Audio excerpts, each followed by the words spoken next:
हमारा अगला टॉपिक है आरएमएस वैल्यू ऑफ एसी और root mean square value of AC.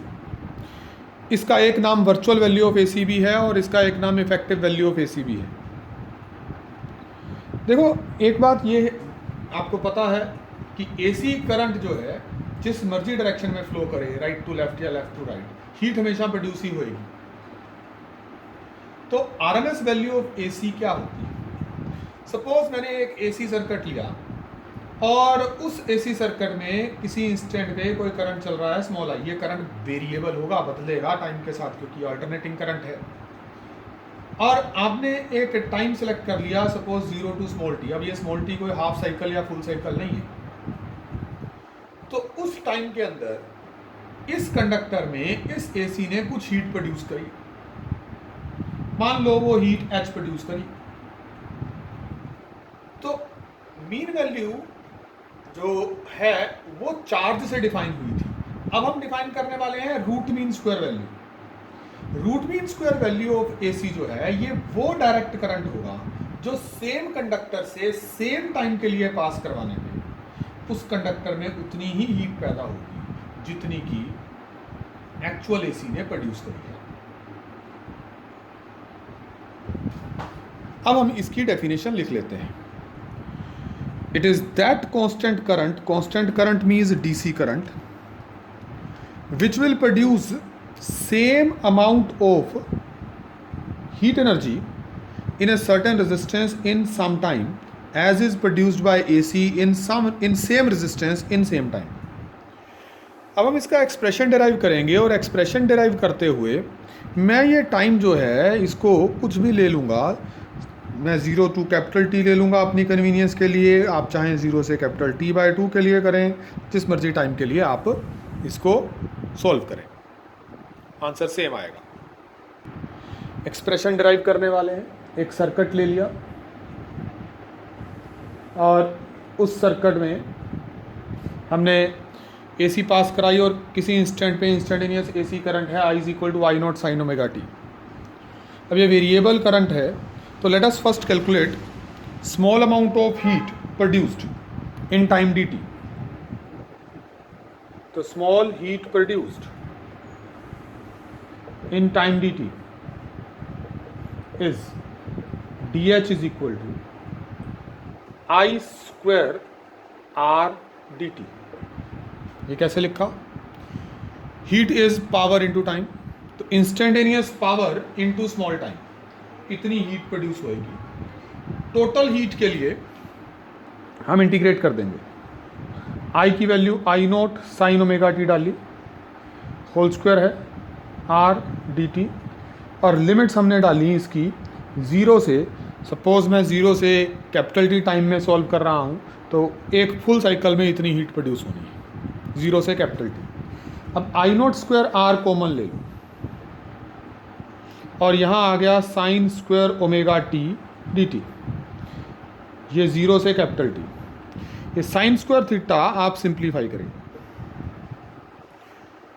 ये साइन स्क्वायर थीटा का हमने इंटेग्रल कैसे करना है ये जब स्टार्टिंग में एवरेज की डिस्कशन की थी उसमें सिखाया था। इसके डबल एंगल फार्मूला को सिंगल एंगल फार्मूला में कन्वर्ट करो। 1 minus cos 2 omega T by 2 dt। I0 square by 2 common आ गया, R बाहर ऑलरेडी है। ये दो इंटेग्रल बनेंगे, इंटेग्रल ऑफ dt फ्रॉम 0 से capital T minus integral of cos 2 omega T dt from 0 से कैपिटल T। फर्स्ट इंटेग्रल जो है इसकी वैल्यू आ जाएगी कैपिटल T, और जो सेकंड इंटेग्रल बनेगा ये तुम्हारे पास integral of cos plus sine 2 omega T over 2 omega, और इसकी लिमिट्स हमने डाल देनी है फ्रॉम 0 से कैपिटल T। याद रखिए ओमेगा कैपिटल T जो है वो 2 पाई होने वाला है, because omega is 2 pi by capital T।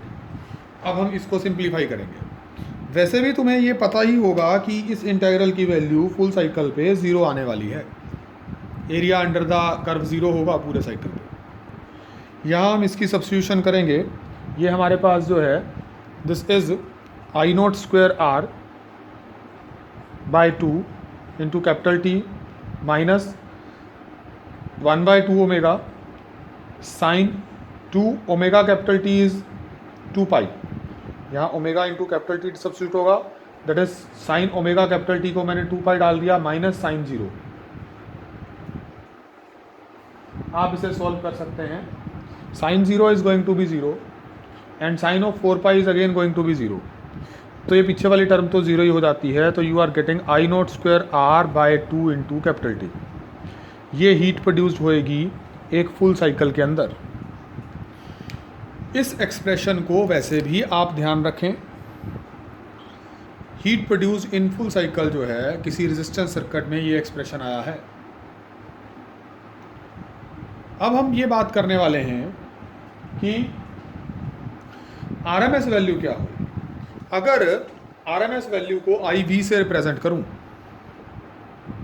If I V is RMS value या virtual value of AC, then it is a direct current. So it is a direct current, then heat produced by this current in same time capital T will be H is equal to I V square R power into time capital T, I V square R into capital T। आप इस equation को 1 कहो, इस equation को 2 कहो, दोनों को compare करो। कंपेयर करके तुम्हारे पास आई वी आ जाना चाहिए। So virtual value of current जो तुम्हें इन दोनों को कंपेयर करके आएगी, I naught square R by 2 into capital T and I V square R into capital T cancel, R और R cancel. So I V की value I naught by root 2 आ जाएगी। सो आई वी की value I naught by root 2 आ जाएगी इसमें। 1/√2 की वैल्यू 0.707 होती है, तो we can say this is 0.707 I nought. पिछला वाला जो वैल्यू आया था वो 0.637 आया था, यानी कि वर्चुअल वैल्यू मीन वैल्यू से थोड़ी सी ज़्यादा होती है। कि अगर मैं इस फार्मूला को t is equal to capital T/2 पे यूज़ करना चाहूँ, t पे यूज़ करना चाहूँ, 3t/2 पे यूज़ करना चाहूँ, 5t/2 पे यूज़ करना चाहूँ, या तो क्या ये फार्मूला सेम यूज़ हो सकता है? मैंने इसे कैलकुलेट किया है 0 से कैपिटल T पे। तो क्या 0 से T/2, 0 से T, 0 से 3t/2, 0 से 5t/2 टाइम में ये अप्लाई कर सकते हैं फार्मूला? ये फार्मूला अप्लाई हो जाएगा, क्योंकि अगर टाइम डबल कर रहा हूँ तो हीट भी डबल हो जानी है, तो इसलिए जो है वो एवरेज जो है वो सेम रहती है। सो इन सब पे अप्लाई हो सकता है। 3t/2 और 5t/2 के बीच के इंटरमीडिएट टाइम पे भी अप्लाई हो सकता है ये। अब मुझे बताओ, ये फार्मूला जो है अगर मैं for a time less than t/2 किसी टाइम के लिए अप्लाई करना चाहूँ, सपोज मैं ये मेरे पास AC की पल्स है और मैं मीन वैल्यू ऑफ AC जो है सपोज यहाँ से इस टाइम के लिए लगाना चाहूँ, तो इतने टाइम के लिए क्या मैं ये 0.707 आई नोट लिख पाऊँगा? क्वेश्चन मैं दोबारा पूछ रहा हूँ, ये एक पूरा साइकिल है AC का, हमने फार्मूला ड्राइव किया 0 से कैपिटल T पे, और मैंने ये कहा 0 से कैपिटल T/2 पे भी यही फार्मूला अप्लाई हो जाएगा। अगर मैं जो है यही एवरेज वैल्यू 0 से small t is now slightly less than capital T/2 उस टाइम पे लगाना चाहूँ, तो क्या मैं mean value RMS value of AC को 0.707 आई नोट लिख पाऊँगा? देखो मोस्ट प्रोबेबली ये फार्मूला नहीं लगेगा। देखो ऐसा है जैसे अब आप इस बात को समझने के लिए मैं एक बार और डायग्राम ये बनाता हूँ। सपोज मैं कहूँ कि मुझे 0 से T/4 में कितनी हीट प्रोड्यूस हुई वो निकालनी है कितने टाइम में, तो ये तो जितनी 0 से T/2 में आई है उसका हाफ आ जाएगी, उसमें कोई डाउट नहीं। लेकिन अगर मैं सपोज 0 से किसी टाइम स्मॉल t में हीट प्रोड्यूस निकालूंगा तो ये हाफ नहीं आएगी, एग्जैक्टली हाफ नहीं होगी। करंट की स्ट्रेंथ थोड़ा ऐसे ये सिमेट्रिकली थोड़ा लीनियरली थोड़ा चेंज हो रही है, तो कर्व है। तो आपने टाइम को अगर किसी पर्टिकुलर अमाउंट से कम किया है तो करंट जो है वो ऐसे लीनियरली नहीं डिक्रीज हो रहा कि जिस प्रोपोर्शनलिटी में टाइम कम हुआ उसी प्रोपोर्शनलिटी में हीट भी कम हो जाए और रेशो सेम रहे, तो इसमें रेशो सेम नहीं रहने वाली। तो अगर तुम्हारा टाइम लेस देन T/2 जाता है तो फिर तुम्हें जो है वो सोच के रिजल्ट लगाना पड़ेगा। रेदर तुम्हें यही स्टेप्स दोबारा रिपीट करने पड़ेंगे उस टाइम के लिए हीट कैलकुलेट करके, और फिर उसको डीसी के साथ इक्वेट करके सॉल्व करना पड़ेगा। या एक ऑल्टरनेटिव मेथड भी रहता है, वो मैं अभी इंट्रोड्यूस करता हूँ। ये तो बात रही डेरिवेशन की। हमने जो है डिराइव कर लिया एक्सप्रेशन, लेकिन हमें न्यूमेरिकल आ जाता है। न्यूमेरिकल में कोई करंट वर्सेस टाइम ग्राफ दे देता है, या करंट वर्सेस टाइम का कोई फंक्शन दे देता है, और हमें कहता है इसकी रूट मीन स्क्वायर वैल्यू निकालो। तो फिर उसके लिए ऐसे अलग अलग हीट प्रोड्यूस करके कैलकुलेट करके और ये उतना लंबा प्रोसेस करने की ज़रूरत नहीं है। आप डायरेक्ट एक फार्मूला यूज़ करें IRMS निकालने के लिए। देखिए याद रखें RMS जो आपको जो है वो 9+1 में बताया था, स्क्वायर करो फिर मीन लो और फिर रूट लो, पीछे से आगे को जाना। तो आपको जो है सबसे पहले IRMS निकालने के लिए जो भी इंस्टेंटेनियस करंट दिया है उसका स्क्वायर करना है, I स्क्वायर, उसका मीन लेना है और फिर उसका रूट ले लेना है। स्क्वायर किया, एवरेज लिया और रूट लिया।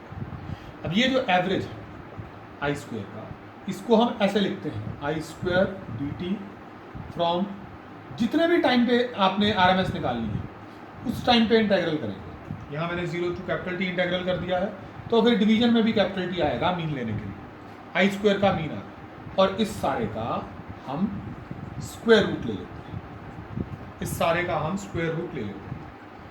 सो this is the RMS value of AC। जो तुम्हारा AC वोल्ट मीटर या AC एमीटर रीडिंग देता है, इट ऑलवेज रीड्स IRMS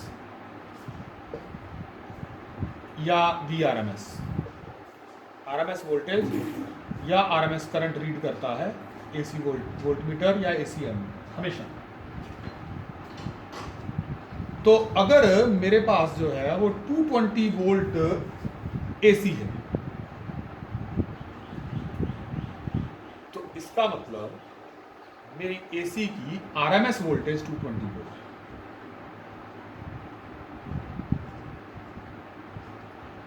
क्या वोल्टेज में भी सेम फार्मूला लगता है? यस। अगर मुझे RMS वोल्टेज लिखनी है, जिसको कि हम कई बार E के पैर में V से भी रिप्रेजेंट करते हैं, तो वो पीक वोल्टेज बाय √2 होती है। जैसे यहाँ आपके पास I0 बाय √2 आया था, ठीक है। कुछ नहीं, अगर वोल्टेज दिया हो तो पहले वोल्टेज को रेजिस्टेंस से डिवाइड करके करंट लिख लो और करंट का RMS निकाल के फिर उसको हीट में कंपेयर करो। तो RMS वोल्टेज का एक्सप्रेशन भी इसी तरह से डिराइव होता है। अब अगर मेरे पास 220 वोल्ट AC है तो पीक वोल्टेज कितनी है? 220 volt AC is given, find peak voltage. तो फाइंड पीक वोल्टेज। अब पीक वोल्टेज क्या होगी? सो आप सीधा EV is equal to V0/√2 formula apply करेंगे, तो ये तुम्हारे पास V0 जो है that will be equal to virtual value 220 into √2। 220 अगर आप कैलकुलेट करें, √2 1.414 है, तो ये 311.1 वोल्ट के आसपास बैठती है। सो पीक वोल्टेज लगभग 311 वोल्ट है, यानी कि 220 वोल्ट की DC और 220 वोल्ट की AC अगर मैं कंपेयर करूं कि there is 220 volt DC and 220 volt AC, तो 220 वोल्ट AC में पीक वोल्टेज ज्यादा है। टाइम ऐसा आएगा जब 220 वोल्ट AC 311.1 वोल्ट के बराबर पोटेंशियल डिफरेंस दे रही होगी।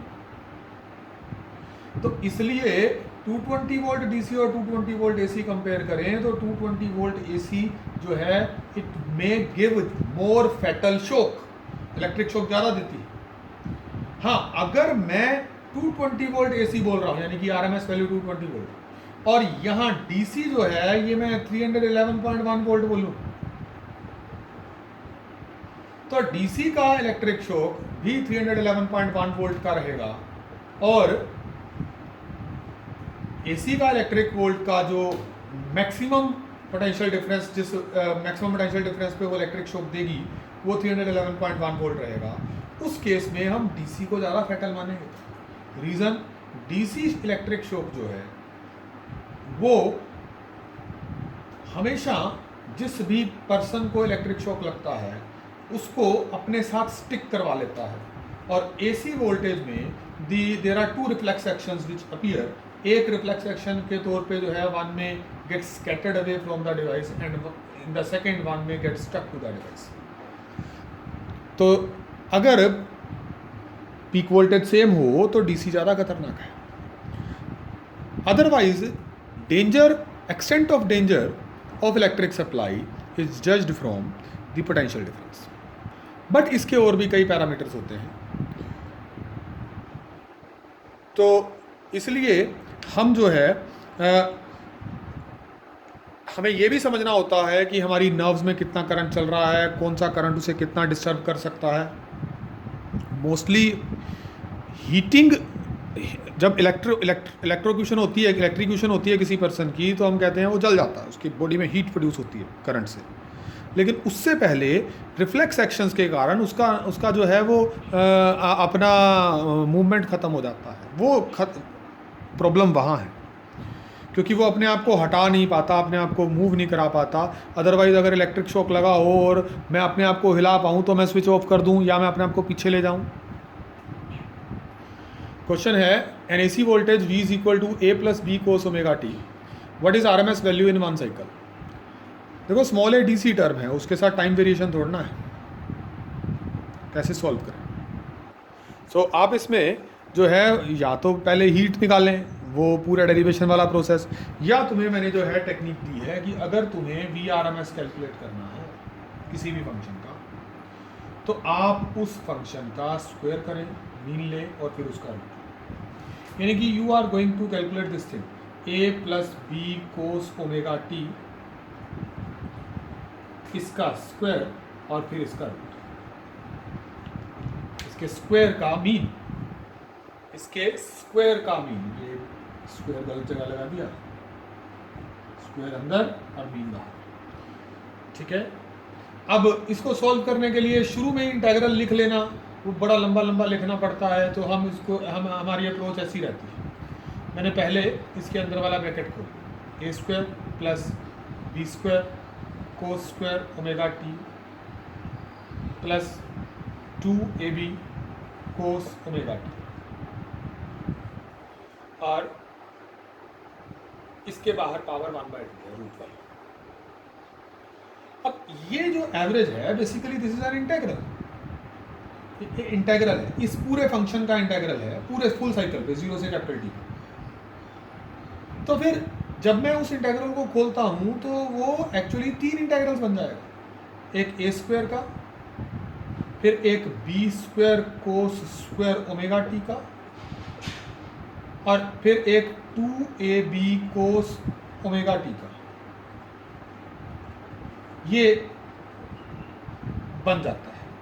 अब A स्क्वायर का जो एवरेज है 0 से कैपिटल टी, वो कितना आ जाएगा, ये तो कांस्टेंट नंबर है। कांस्टेंट का एवरेज अगर मैं साइड पे इसको सोल्व भी कराऊं, A square D T from 0 to capital T over capital T, तो A स्क्वायर बाहर आ जाएगा, A स्क्वायर बाहर आ जाएगा, इंटीग्रल ऑफ डी टी हो जाएगा ओवर टी, टी का टी कैंसिल। कांस्टेंट का एवरेज तो कांस्टेंट की खुद की वैल्यू ही रहती है ना, तो ये A स्क्वायर ही रहेगा ना। अब इस इंटीग्रल में B स्क्वायर बाहर आ जाएगा और ये कोस स्क्वायर ओमेगा टी का एवरेज आ जाएगा, और इसमें 2AB बाहर आ जाएगा और ये कोस ओमेगा टी का एवरेज आ जाएगा। आप ये देखिए, हमने इस फंक्शन को, इन फंक्शंस के इंटीग्रल को लिखना ऑलरेडी सीख लिया हुआ है। हमने फार्मूला दे दिए थे कि कोस स्क्वायर ओमेगा टी का एवरेज क्या होगा फुल साइकिल पे 0 से कैपिटल टी। हाफ, और इसका एवरेज क्या होगा फुल साइकिल पे 0। तो ये हम या तो सोल्व करके दिखा दें, न्यूमेरिकल्स में तो डायरेक्ट भी यूज़ कर सकते हैं। So this is A square plus B square by 2 under root. सो उस फंक्शन का RMS value A square plus B square by 2 under root है। अब आपके लिए काम है कि आप उसी फंक्शन का मीन वैल्यू भी कैलकुलेट करें। तो फंक्शन कई वेरिएशंस के हो सकते हैं,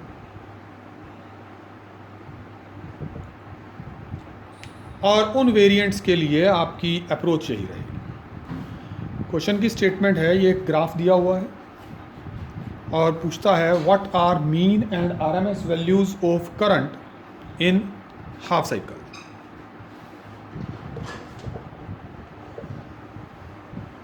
हाफ साइकिल आप करंट की इंस्टेंटेनियस वैल्यू कैलकुलेट करें। अब इंस्टेंटेनियस करंट आएगा तभी एवरेज लिखूंगा, ग्राफ से आपको इक्वेशन लिखनी पड़ेगी। ये आप देख सकते हैं ग्राफ जो है straight line graph, y is equal to M X plus C वाली इक्वेशन से सॉल्व होगा। इसका स्लोप कितना है ग्राफ का, slope change in y parameter over change in x parameter.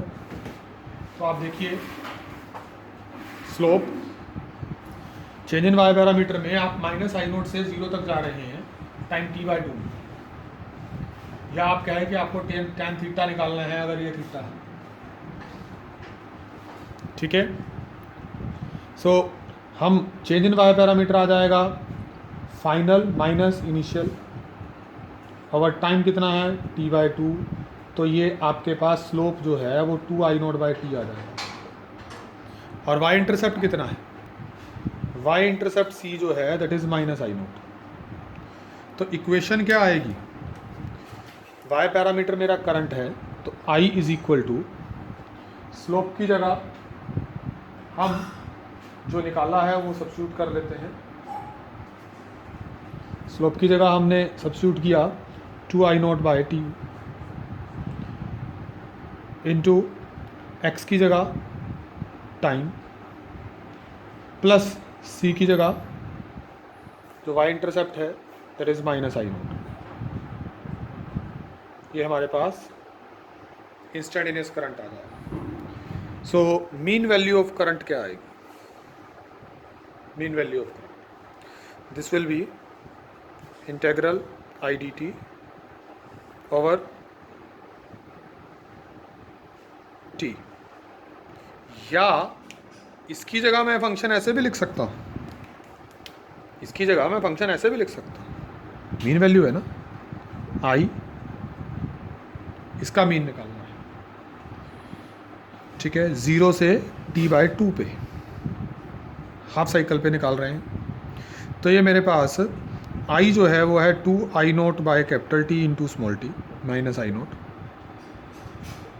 इसका मुझे एवरेज निकालना है 0 से T/2। अब ये फंक्शन दो इंटेग्रल्स बना देगा, तो दो एवरेजेस बन गए, 0 से t/2 माइनस i0 0 से t/2। आगे क्या करें, जितना तुम बिना इंटीग्रेशन के साइंस डाले, बिना इंटेग्रल का वो एक्सप्रेशन लिखे सिंप्लीफाई कर लोगे, उतना ही तुम्हें लिखना आसान लगेगा। ये चीज़ कांस्टेंट है जो सर्कल में डाली, तो इंटेग्रल लिखने से पहले ही इस कांस्टेंट को बाहर लिख लो 2i0/T, और यहाँ आ गया t, ये 0 से t/2 पे एवरेज लेना है, माइनस इसका इंटेग्रल, इसका एवरेज क्या है। रिमेंबर कांस्टेंट का एवरेज वो कांस्टेंट खुद ही होता है। तो ये हमारे पास जो है ये i0 ही आ जाएगा। 0 to t/2 के बीच में इंटेग्रल अगर आप कैलकुलेट करोगे तो सही यही आएगा। यानी कि अब मुझे सिर्फ ले दे के इस इंटेग्रल को सॉल्व करके सब्स्टिट्यूट करना है। इसका एवरेज अगर मैं लिखता हूँ तो दिस इज़ 2i0/T। इस स्मॉल t का एवरेज मुझे लिखना है 0 to T के बीच में, तो this will be integral of t dt from 0 to T/2 over T/2 minus i0। तो दिस इज 2i0/T, और यहाँ 2 ऊपर by T। T D T का इंटेग्रल आ जाएगा टी स्क्वायर बाय 2 और इसकी लिमिट्स डाल दी from 0 to capital T by 2 minus I naught. Rest simplification है, उस सिंप्लीफिकेशन में ये टी ये आ जाएगा 4 I naught by capital T square, 4 I naught by capital T square, और यहाँ अपर लिमिट 1/2 बाहर आ गया इसका, और अपर लिमिट आ गया capital T square by 4 minus 0। तो capital T square capital square T square 4 और 4 खत्म, तो ये आ जाएगा I naught by 2 minus I not.